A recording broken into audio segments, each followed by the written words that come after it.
Hey, Kathy Hines, good to see you, my friend. Lynn, hi. Welcome, welcome, welcome. Patty, good to see y'all. Good to see everyone here. Thanks for being here, that is. I'm so glad to see Kathy and Nancy and Nahini.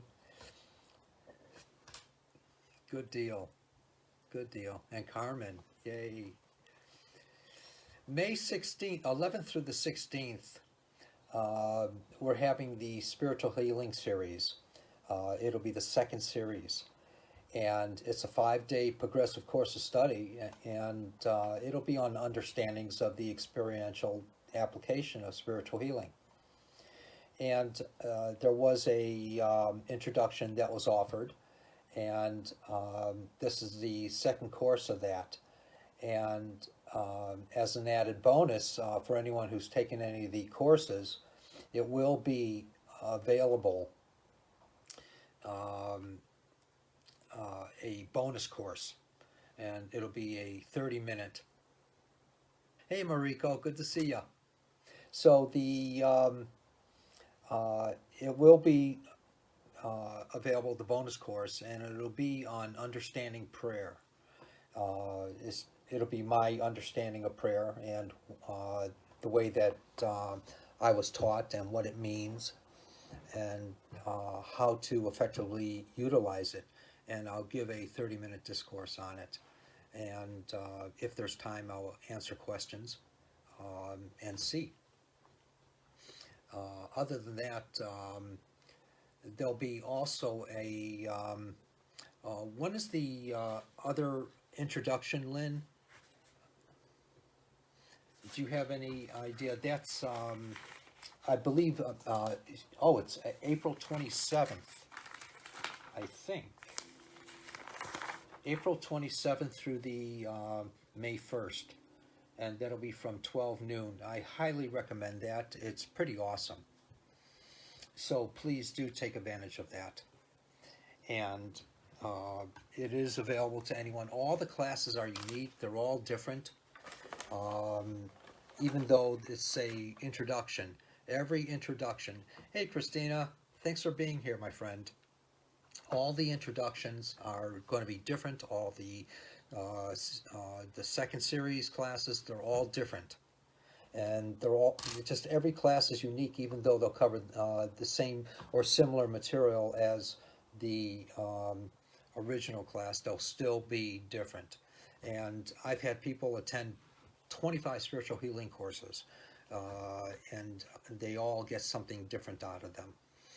And the introduction again will be from April 27th, which is a Monday, through the May 1st. And then the May 11th through 16th will be the actual Series 2. Hey, Becky Riley, good to see you here. Thanks for being here. I appreciate it. And so these things are available, and please do take advantage of them. They're amazing, if I say so myself.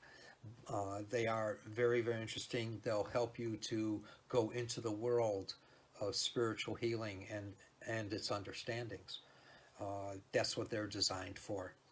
And it'll teach you a different esoteric and exoteric understanding of it. Other than that, there'll be, as I mentioned, the bonus class will be a 30-minute class on understanding and application of prayer and how we can most effectively utilize it as being a part of our life. Then I do have available telephone appointments at all times. And let's see, that can either be on the telephone or it can be on Facebook, the FaceTime, excuse me, and also on Zoom. And let's see, then please understand, firstly, that there's only up to an hour to talk with y'all about what events are coming up and to answer people's questions, which is what this time is made for. And so I won't be designating this as a class. Their classes are different and they're offered later. So, uh, please understand that. And if I don't go into a lot greater explanations about things, it's because um, I just want to keep it's strictly designated as information and also answering questions as simply as I can and as much as I can from within myself and my understandings of things. Um, so let's see here. Uh, we got more people coming on, but the names aren't showing up. All right. Uh, Sue Gray, she had a question for me. And Sue asked, how does the forgiveness factor go into healing in your understanding? Thanks for the question, Sue. I appreciate that. Uh, I think the biggest thing is that we have to forgive ourselves. And that's most important for anything, always.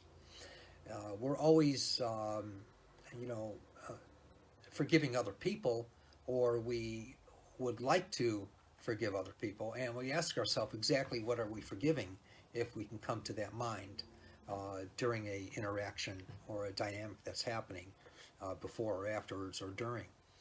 And again, as we forgive ourselves, we're asking ourselves what exactly are we forgiving ourselves for. And we usually find it in the other person. If we find impatience with the other person, ask for forgiveness for yourself for that. And try to go into that and understanding what part in your life can you identify with that you're not forgiving. I think that if there's uh, nothing there or nothing that comes to you, then we're not looking indifferently or objectively with ourselves. Otherwise, we could not identify or need to resist.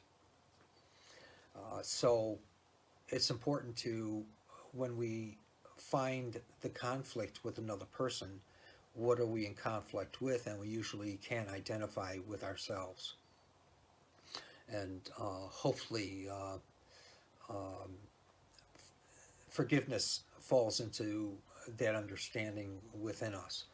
And as our question goes, how does forgiveness factor into healing in our understanding?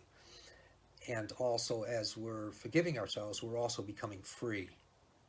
And so, forgiveness is important, but keep in mind, we don't have to be around someone who's destructive in our lives. We don't have to take what's being dished out. We have something called integrity as well, and we can adhere with that as well within us. And it's important to recognize that integrity within ourselves. We don't have to resist, but it's important to recognize our own integrity, and we have the ability to walk away or to be really still and continue to watch the person if we're forced into a situation like that. I hope that makes sense. I don't know. It is really important. I think the biggest step is to be objectively observant within ourselves. So, um, otherwise, we're in our lives, we're just going to be stuck in the understandings and feelings that we were brought into, if that makes sense. My dear friend Christina, um, she wrote, I have one. Can you talk about having faith and trust in God when going through difficulties? Great question. And having that blind faith that everything works out can be difficult to see when you're in the midst of conflict. Thanks, Mark. Uh, Regardless of what we've been taught, faith isn't blind. Uh, that's really important. Hey, Shannon, how you doing? Good to see you here. Again, regardless of what we've been taught in our lives, faith isn't blind. So to have faith, to me, is to trust in something, to guide and direct you. That's what the and so um, to have faith is to trust in something that's there to guide and direct us. It's also the confidence in what you're trusting and giving to yourself. Very important to try to understand. And finding out that it's not some God outside of yourself, but the godliness within, the creator within you. No matter what you call it, the nameless one, the creator, universal mind, it doesn't care. But we're learning that it is what people are calling self within. A lot of New Agers say, oh, this is self, go to yourself, find out what yourself is really about. Well, in reality, that's not necessarily true. We're a part of that self. It's a part of us naturally. We're enveloped within it. And what we're trying to do is to learn to have it become more conscious within us. When we're trusting in something, we're trusting in that godliness, which is that self within. Again, to have faith is to trust in something to guide and direct you. But what are we trusting in of that something? What is that something? And it's also the confidence in what you are trusting and giving yourself to. We're giving ourselves to something, and that's the divinity within, which communicates and is the actual true self within. And finding out that it's not some God outside of yourself, but the godliness, the creator within, which we're learning. And that's what people refer to as that self. And so it's getting down to knowing and accepting. That's what it really gets down to. This is also what's healing and what is in the knowing and accepting. That's all healing is that knowing and accepting. That's how it works. Based upon the knowing and accepting, we're following something either lesser or greater. It's our choice of that we follow. If it's lesser, it's destructive. If it's greater, then that's what we're following, is the constructive. And we can determine these qualities by objectively observing in any situation, whether we're in front of someone, in what we're saying, or what we're thinking to ourselves. We have this immediate ability to go to that self. We all have that inner voice within that we're a part of. It's really no different than the old ones, the mystics used to refer to as the small, still voice within. The more we practice becoming aware of it, the louder in visually and audibly it becomes. That's also the faith, the trusting it, in following it. And then we can act on it once we learn to discern. But it's always checking out our input to determine which voice we listen to.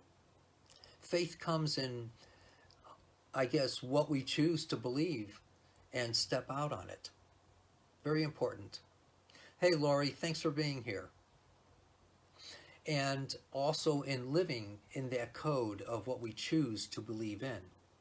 In that code of belief, though, then there's action on our part, and it's putting our life on the line for it. Everyone has conflict, Christina. Show me the perfect person, I'll follow him anywhere. And I believe that as we hone our word and what we believe in the truer self becomes louder and more often, a newer, greater pattern that replaces the destructive of that world of mind. It's getting a little esoteric in what I'm talking about, but I hope it's understood. So, again, I believe that we actually hone our word and our perceptions. We have the ability to do that in what we believe in. And the truer self becomes louder and more often. a newer and a greater pattern within us. And so we have the choice of the constructive and the destructive patterns in the world of mind, world and mind, I should say. Then we can recognize more easily when and what we're finding conflict with as well. And it actually dissipates, the destructive dissipates more easily, and we're always led back to ourself. So, yes, it is, Lori. It's getting out of the mind. But even though we're living in it, we're still being objectively observant where we're conscious of it. And we can be of the destructive mind or we can be of the constructive mind.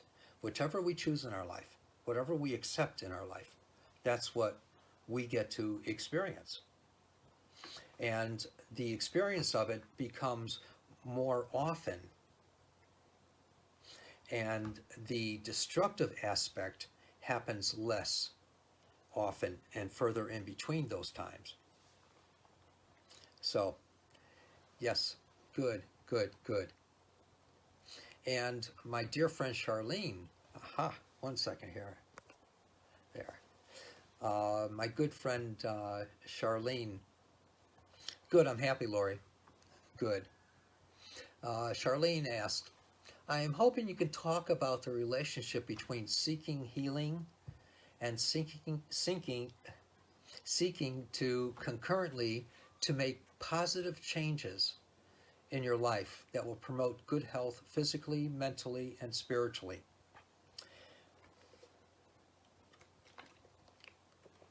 Well, I'm laughing. That's a huge question. And again, it can turn into a class, Cheryline.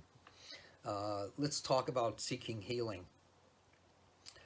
In my understanding, we're always seeking what we already have. And its potential hasn't ever left us. But we've, in a sense, put it aside in our activity, in our mind, in our emotion, and our acceptance. But we already have it, but we've put it aside because we're so deeply rooted in this world. That, again, as I always tell people, we're a part of both worlds, the spiritual and the physical, and we're learning to blend it all together. And so, in that sense, we're seeking what we already have. Its potential has never, ever left us, but we've put it aside in our activities. It's not really overwhelming to reclaim ourselves. A lot of people will say, oh my God, I'm taking a look at where I'm supposed to be starting, to get into spirituality. Where do I start? What do I do? I got to do this first. I got to do that first. I got to do all these things. But all these things are really just stepping out on one thing. That's all it takes. All we do is step out on one thing. Again, the potential has never left us. And it's not as overwhelming as we claim it to be in our lives. It's the idea is starting to focus on one thing at a time. That's all. If we can get one thing down, then a lot of things will happen because of that one dynamic. And so that can affect a lot of our understandings, our confusions, our being overwhelmed. Different parts of our bodies start to feel the effects of that one thing as we learn to focus on one. And then we find it's not really overwhelming as we reclaim ourselves. And just keep in mind, though, as we do focus on one thing, that one thing may affect and initiate many things to begin within us. But this process will guide us into a greater creative and constructive potential. And like gratitude. That's right, Lori. And as we experience, say, even the gratitude, then all of a sudden we find ourselves not going through a lot of hell that we've been going through in various forms. and it may even affect us in our bodies, and our biology, and our neurology. So it's not overwhelming as we claim it to be. We can actually reclaim ourselves. Please do keep that in mind. And it's the idea of starting to focus on one thing at a time. And as we do, we'll find that that one thing may initiate many things to begin within us. And it doesn't matter which thing you consider most important, as long as you choose something. And the process will guide you into a greater creative and constructive potential. It's that simple. I love that question, though. That was a good question, Cheryline. And she also wanted, let's see, physically, mentally, and spiritually. And we'll find that everything coincides with that physical, mental, and spiritual as we do focus and learn to focus. So, another question that relates to this. How is it when I'm healed of one thing, another that wasn't really aware of manifests itself, or wasn't very bad before but now seems much worse? Great question. Hey Leo, good to see you, my dear friend. And anyone who's coming late, please do the replay afterwards. And well, this was from Charlene as well. Again, the question was another question that relates to this. How is it when I'm healed of one thing, another that I wasn't really aware of manifests itself, or wasn't really as bad, but now seems much worse? Oftentimes, well, first of all, I wasn't there to know the situation to answer it more exactly, and so I'll punt on this one. So this is just what I've often seen and heard about with others, many others, and also recognizing that everyone is really unique. And please do keep that in mind. Everyone has different situations that are just totally unique compared to everyone else, and I understand that. And sometimes that the most not so obvious distress wasn't as noticeable because another or other discomforts took priority and precedence over the first one that was so discombobulating to you. And then once that first situation is taken care of, then the others, or other comes out, and it seems like the priority and precedence. And sometimes that the not so obvious distress just wasn't as noticeable because the other discomforts took the priority. I have to keep emphasizing that. Understand, if you work with one dilemma, it may address, like we were talking about earlier, more than the one that is happening. If you work with one, there you go. Thanks, Lynn. If you work with one, it may take care of others and other situations in your body. And that they may either fade away or arrest them where they don't develop any further, or the ones will become so much more noticeable. Now you can deal with them. And how that works, I don't know, but that's just the way it is. And there are a few things happening at the same time in the body, and now you can address them. And I'll be going over a lot of this stuff in the classes, but I'll give you the best answers that I can. Regardless, it takes working with that one dilemma at a time and the healing in its activity. Whether it be spiritually, doing exercises, or mentally, going back to see the causes of what we're working with. Sometimes that helps, or emotionally seeing where we were affected and how they affected us so deeply inside of ourselves, or through conventional methods, whether it can even be allopathic medicine, conventional medicine, that can help those situations too. And maybe the main thing that was taken care of uh, warranted taking a conventional route. Who knows? Uh, but, don't down yourself for not being able to take care of everything. All kinds of situations, all of our lives are developing. And we live in this world, and our bodies get affected. They have accidents, or we get, I guess you can get contagions, and, with viruses and stuff like that. And Mariko wrote something. I can't see it on my phone, but she had a loss, and I'm sorry for your loss as well, for your dear friend. And I can actually say a prayer later in my alone time for your friend, for their soul. And so, don't be disheartened if, in what we're talking about, if we're always finding ourselves getting sick or something.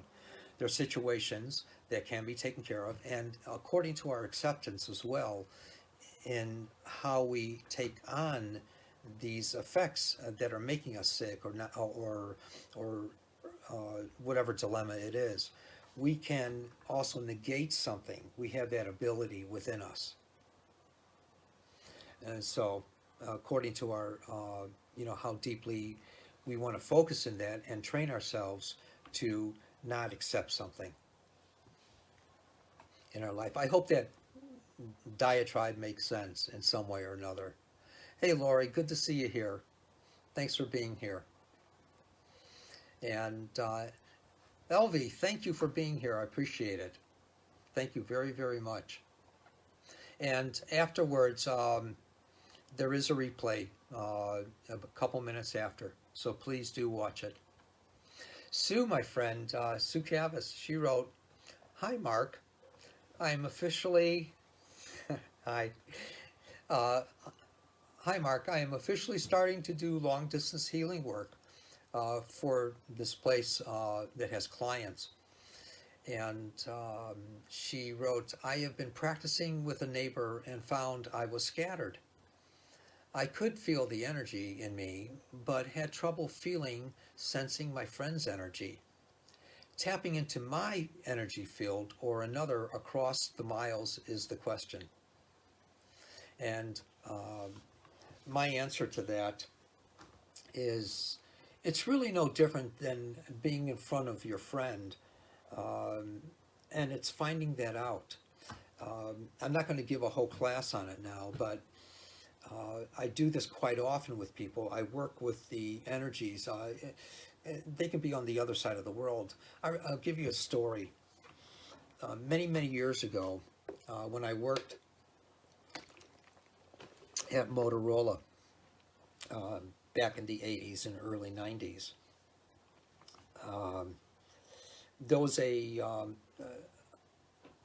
there was an accident that happened at Motorola on one of the automatic insertion machines, and it was in this big factory, and there was this woman who had her hand caught, and it was in the middle of winter time in Chicago, in Schaumburg, Illinois, at the factory there, and the woman, she was screaming, and everyone was running around, trying to help her and give her attention. And the boss came up, and he ran to get her coat to take her to the emergency room. And I walked up in there, really curious what had happened, and I saw her totally in shock, standing up there with everyone around. And I saw her hand. She was holding up her hand in shock, and it was a big bubble. And in this bubble, it was just skin and blood. And I was so focused on her, I said, "Give me your hand." And she was just staring at me wide-eyed. I said, "Give me your hand." And she gave me her hand, and I sandwiched it in between both my hands. And I just prayed and prayed and prayed within myself. And I watched it come back to normal in my head. And then I felt it was time to let go after about a half a minute, and I let go, and she's looking at her hand, and she's looking at me, and there was nothing there but a little bit of redness, and the blood was drying. And then I saw that everyone around me um, was just staring at me. And then the boss came up with her coat and said, let's go. And then he looked at her hand, and looked at her, and everyone's looking at me, and he looked at me, and I just kind of squirmed away and went away. But and then people started coming up to me at the factory and saying, "Hey, Mark, I have a relative here or a relative there. Can you work with them?" And I was kind of hesitant in all this stuff, but because I didn't want to be public at the time, and so I did end up saying yes. And then there was this fellow from India who came up to me, and going back a little bit, these people would come to see me at my home in near the factory, and I would see them in appointments. But there was this one fellow who came up to me from India, and he said, "My grandfather in Bombay or somewhere in India, he was just diagnosed with cancer. Can I help him?" I said, "I don't know." And so I said, "I'll pray for him." And he said, "Fine." "Hey, Margie, good to see you. Thanks for being here." And so I ended up praying for him that night. And 2 days later, he called me. Excuse me, he didn't call me. I saw him at the factory, and he came up to me, and he said, "Mark, you're not going to believe this." I said, "What?" He said he went back for more x-rays because he was doing so good, and scans and stuff like that. And then they turned out bad because the x-rays and the CAT scans were just too light. They couldn't, something went wrong with the machines. And then I guess it was a week later, he came up to me again, and his grandfather kept telling him over the phone that he felt really good. There was nothing more wrong with him. And so he said that he went back for more CAT scans and x-rays, and there was nothing more wrong with him. And so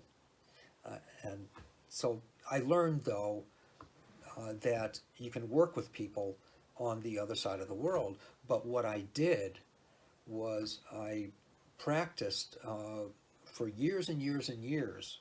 It's just practice, and that's what makes me better than other people in this type of work with this modality, is to practice. And there's no other difference really between me and anyone else. It takes you ardently working with it, and all healing is knowing and accepting. It's nothing else. And so we have the ability to do that, and it's learning to focus on what you're practicing without letting other disturbances come into. And so and I teach this in the classes, and the class coming up, both the introduction class and the series 2 class that'll be happening. And so please, take advantage of this stuff. You'll see Sue. Sue's taken a lot of classes, and she's really powerful in working with the healing. It's the sometimes we have fears, though, that we can't do it, but it's still going to be happening to varying degrees. We're stopping ourselves by being scattered to varying degrees. And it's no different than being in front of someone and working with them. If we can use our imagination and keep it in focus, our imagination to image in action, that's what imagination means. If we can imagine that someone is right there, even though they're on the other side of the world, we have that ability to work with this. It's available to us, and we see the effects of it. I teach this in the classes, so uh, it's so easy, and it's not easy to understand because it's too easy. But it's waiting for you just to get into it, and um, you'll learn it. It's a part of you, and the idea is to focus, and then refocus once you lose the focus, because you're going to be losing the focus 1,000 times. Then, as you practice focusing and holding that focus, then you'll find that the focus is longer and longer and longer, and you'll see it done. You'll see it complete. It's our gift. We can do these things, everyone to varying degrees. The mind of mankind and our mind, in its mind, only disturbs and creates doubt and question and distraction. Uh, it's not bad, but it's all that the mind knows to do. And you're learning to discipline your mind. That's all there's really to it. So, let's see. There was, is there anyone else? Okay. And we still have, good, we got time. What I'd like to also talk about, oh, let me see here.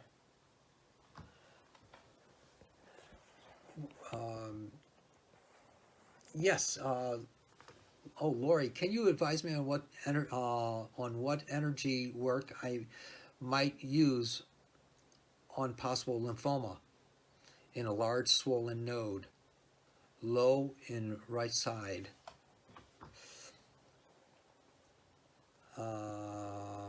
It won't let me see more on the right side. Yes, what I'd like to suggest, Lori, is, again, going back into the focus. Very, very important. And if you can even put your hand on, and I know this isn't the healing circle, but you asked, and I want to share this with you. If you could put your hand on that area where the lymphoma is, that swollen node, and wherever it should be, I can't read the rest of it. And it's almost like, if you can imagine, here's one tool that I've used, and I know that works, is trusting with all your heart that, all right, we have the spiritual body inside of us. And so, that being true, then, hey, Stephen, good to see you, my friend. Okay, it's on your neck. Okay, I can see. And if we have the spiritual body inside of us, that's the first body. And the physical body is formed around that, but the first body, the spiritual body, is relating to the world of God. And so, just considering that, if you can imagine your spiritual hands coming out of you and letting it do it, and you staying out of the way, imagine what that might be like. Imagine what the hand of whatever you call God, whether it be Creator, the Nameless One, Christ, whether it be Moses, the hand of Moses can come out, whatever. Watching it come out and doing all the work for you. But it's not only putting light there, that's kind of bogus. What is the light going to do? If you send light to someone, it's going to make them crazy, maybe. Or instigate a situation. You have to have a function and a purpose for it. So watching that light being alive and knowing the perfection and watching it bring it back down to its size, that node. I hope that makes sense, Lori. And that's a really super basic answer, but it's functional and it works.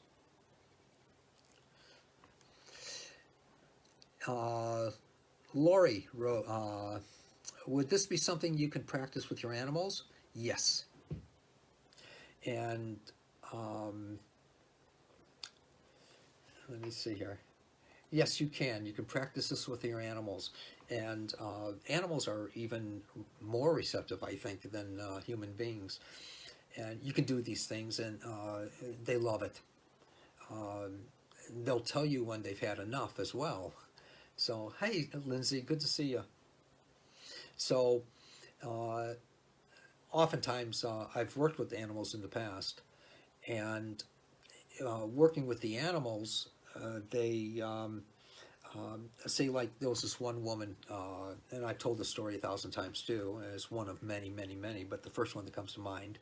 There was this one woman who lived in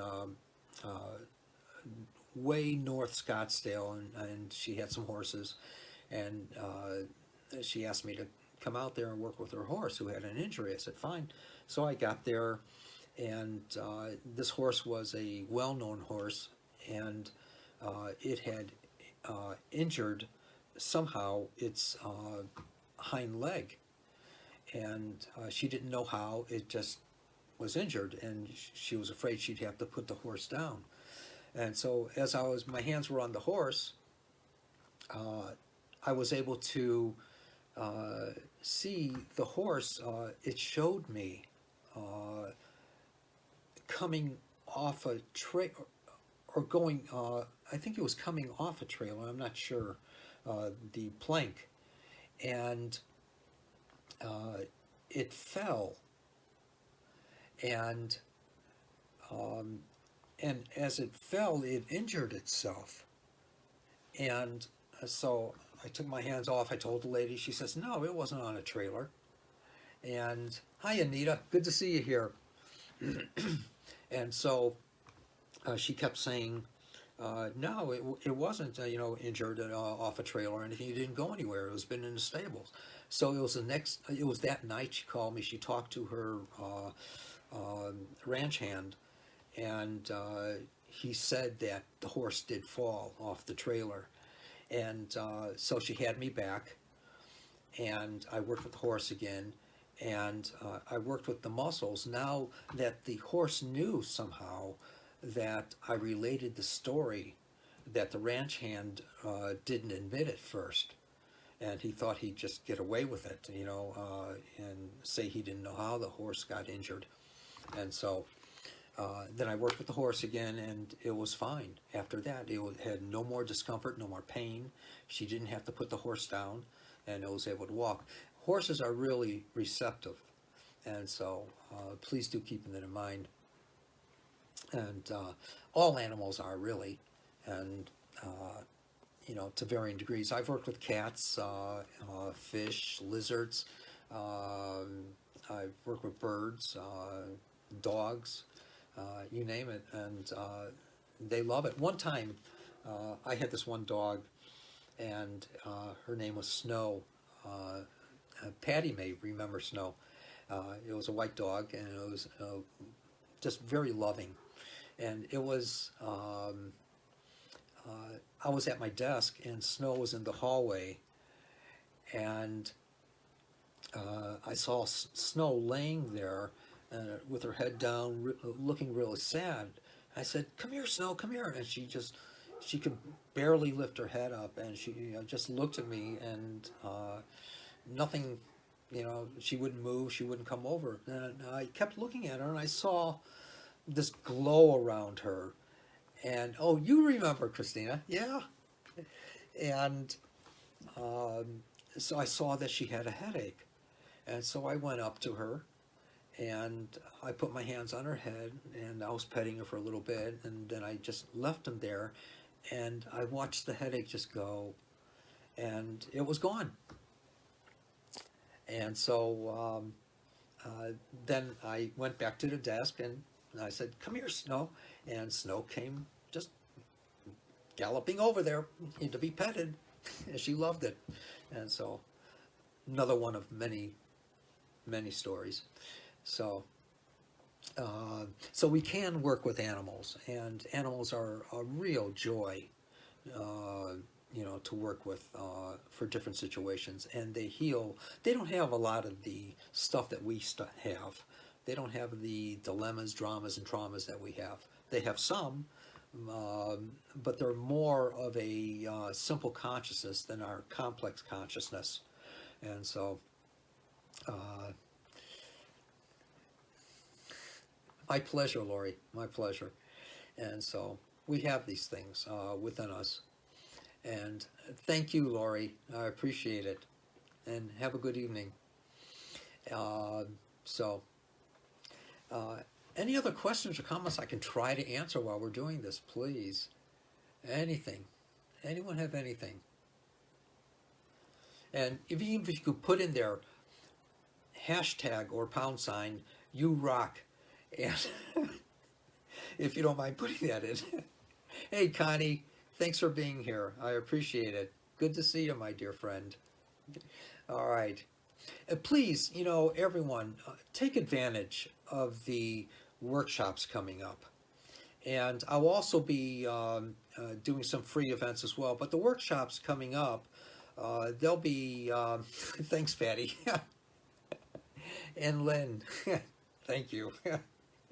The workshops coming up, there'll be the introduction to the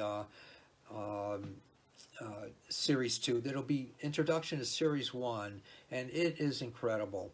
I'll be teaching you just tons of stuff. It's for 5 days. It'll show you application and understanding of the application and how to utilize it in your life, either for yourself or for other people. And the next class being offered will finally be the Series 2.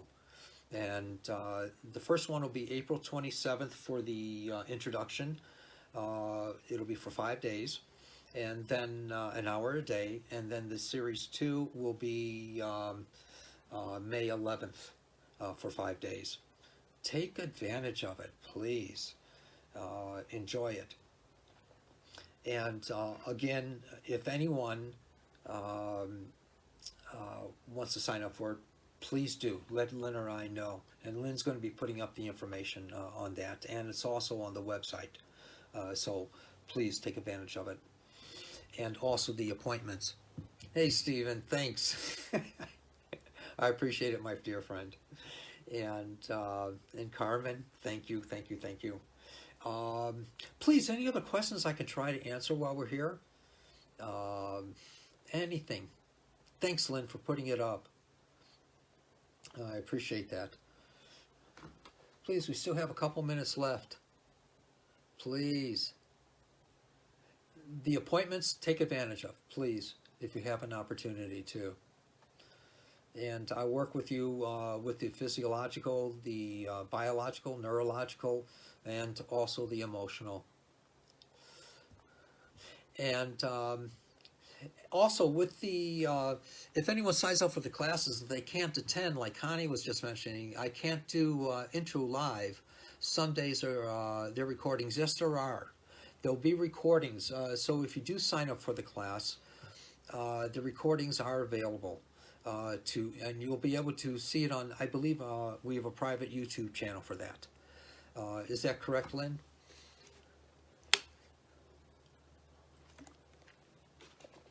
And so it is available on a private channel for YouTube, and it'll always be there. And you'll be able to go over to class again and again and again.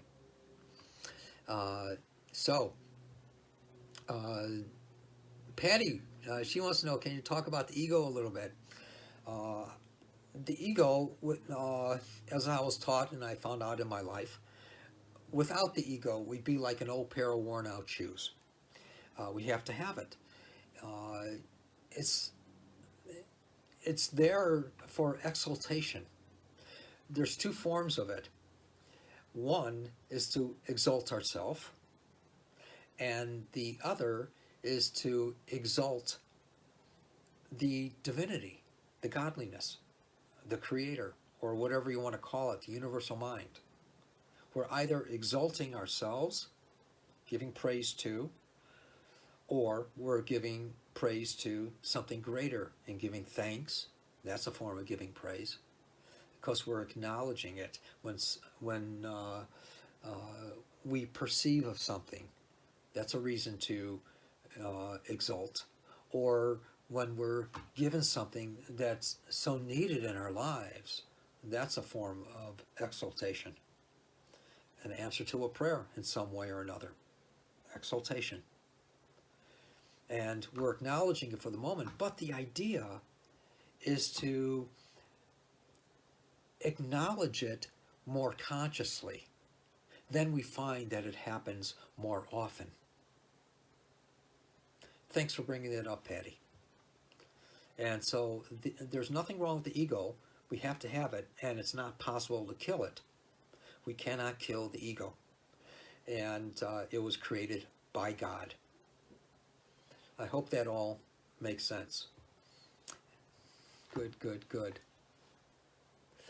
And please, how is ego different? Egotism different from ego or egotistical? It's all the same, Kathy. Hi, Kathy. It's just all matter of reference. Good to see you, Kathy. Egoism or egotism is not different from ego. We're still acknowledging one source or another source. We're acknowledging ourselves, or we're acknowledging, when you get down to the basics, the divinity within and all around in all things. And if we can find that, then it happens more often that these things come forth from us and happen all around us. These great miracles, as we call them, or answers to our prayers, or acknowledgments, or whatever. And in that, we find there's also a humility that interacts with that as well.